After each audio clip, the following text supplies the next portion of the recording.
Hi guys, welcome to this new section about motion tracking. This will be quite interesting and I know you're looking forward to learn motion tracking and to make some fancy things for your videos, and that will be quite cool, by the way. After Effects allows you to track objects in motion, meaning moving objects, such as this boat you're seeing here. This is a boat that is in motion. So it's an object that is in motion. We want to track it inside the video, and after we track it, we will get a track, that is a motion path, if you'd like to say it so, and then attach other layers or other pre-compositions and even effects to that motion track that we have created. Now, this is very useful and gives you a very nice effect, and I'm sure you have seen very many of them on TV. We are going to do it very easy here. We are going to create a track. That's the first thing we want to create. Then from there on, we will understand how to manipulate the track when it goes wrong. And then we start attaching text and pre-comps and stories like this to the track. Now, how do I get started with motion tracking? If you come to animation here, after you choose your layer, you can see you can track the camera. We'll see that. Track in Mocha. I will have a special course about Mocha AE. And there is the warp stabilizer, VFX, that's an effect. And we have track motion. And notice there is track a mask and track a certain property. Fine. So now we are only interested in track motion. I can click on the track motion and the tracker panel will appear. Also, you can come to window and call up the tracker panel that will appear also here. Let's take it and put it up so we can open it to the maximum. First of all, let's look at this panel. It's a very interesting panel. Its name is tracker. Why? Fine.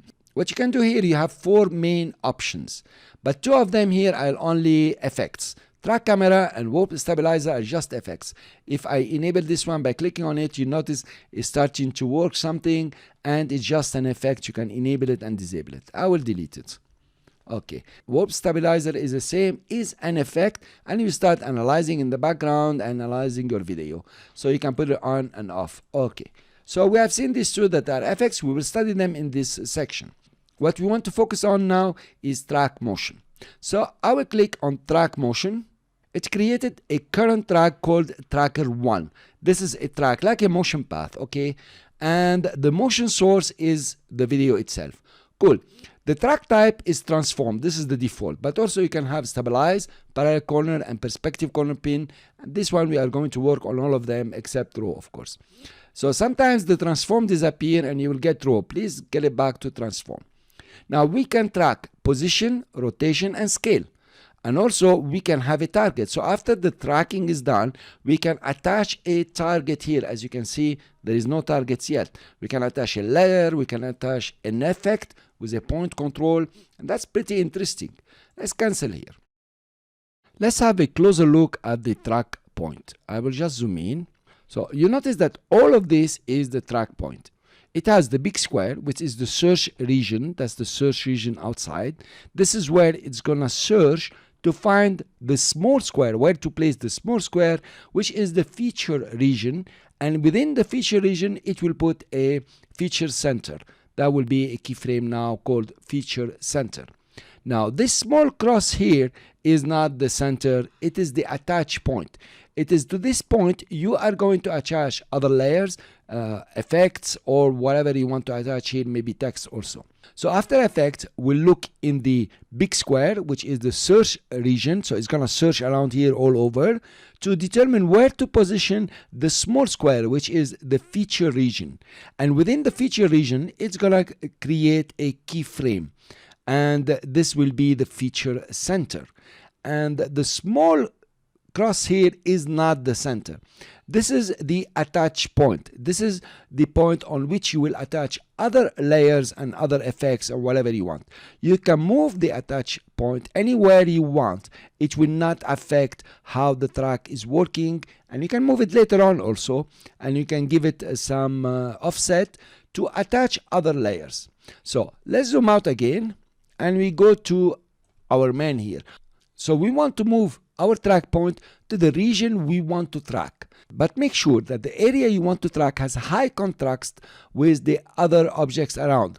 For example, the man here has high contrast with the boat, which is white, and the sea behind it and everything else. If you try to track somewhere here, you are going to have quite some problems because it will move around. There is no contrast. So let's put it over the guy, which determines a good contrast. And you see there is a magnifier that will show you the pixels you are going to track exactly. So I will leave it there. I will drop it. I'm going to zoom in. I press alternate and zoom in. And notice now, what's going to happen? Let's look at the search region. If you want to move your search region, just click on one border and you can move it. Of course, it cannot overlap over the feature region. That is the small square. You can just use the points and determine, okay, I wanted to search here and make maybe the feature region a bit smaller. Cool. We are cool here, and we move it. So we wanted to look in this area to determine the feature region and then give us a feature center, and we will have our attach point in the middle of the feature center and we can attach our layers. Now, how do I start tracking? Let's go back to 100% and zoom a bit more. Here you are. Now, when I start tracking, I want this track point to be always on the man behind. If it goes away, it goes very far, it means the tracking has been corrupted. I need to redo it or to adjust it. To start tracking, all I have to do is to come to analyze forward. I can also analyze backward if I come backward in time and analyze it this way. But of course, it's better to start analyzing forward. I will click and it will start analyzing and creating our interest points. And notice what's going to happen. When it gets to that point, the boat is gone, the man is gone, but this track point is lost. It cannot cross to this side. So there's quite some work here to do to eliminate this, how it got lost. So what I will do here, let's go to the layer and open the layer. You notice we have motion tracker. That's a group of properties all together. It's not under effect. Cool. I will open up a bit. Oh, twirl down and I have tracker. Tracker is my track point. You notice I have only one track point here. And then within the track point, I have the feature center, the confidence, and attach point. The confidence is how much confidence After Effects has in tracking this point. Now, also, I have a ton of keyframes. Let's make this a bit smaller. Yes. I have a ton of keyframes that are, some of them are totally useless. Let's go back with the timeline to go back where the man was. It's here. This is where it started losing tracks. Let's zoom in even more. Press alternate and roll the mouse. You notice all these keyframes are totally useless. Let's go back a bit. So this is okay, this is okay. And I guess over here, if we zoom in, I will find out the keyframe that is totally, getting lost. So over here, for example, fine.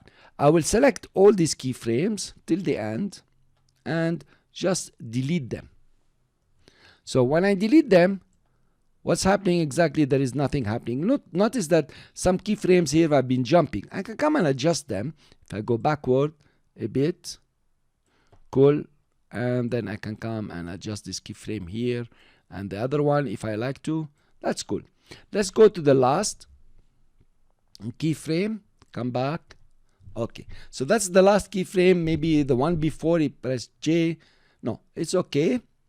We go to the last one and then I'll move in time, and then the man now is showing.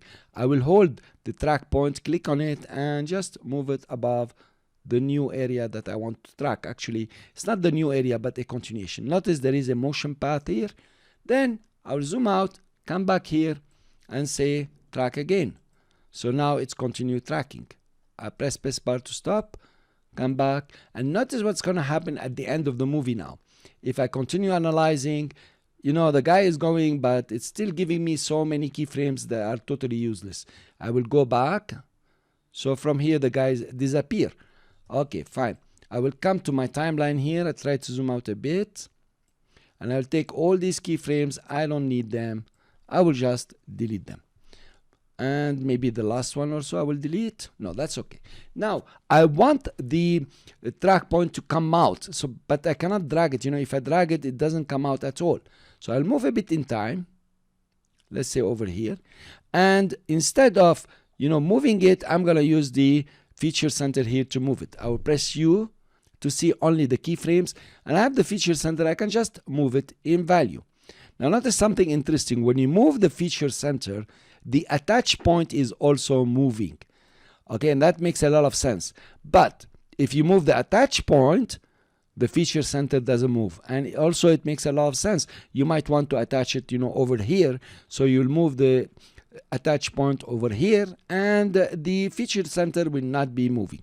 I will undo that, and I will move it to the outside. Cool. So now I have quite a motion here, so it comes back. Fine. Let's zoom out and see exactly what we have achieved. If you play now, you see that. Let's zoom out and go to the beginning of the layer.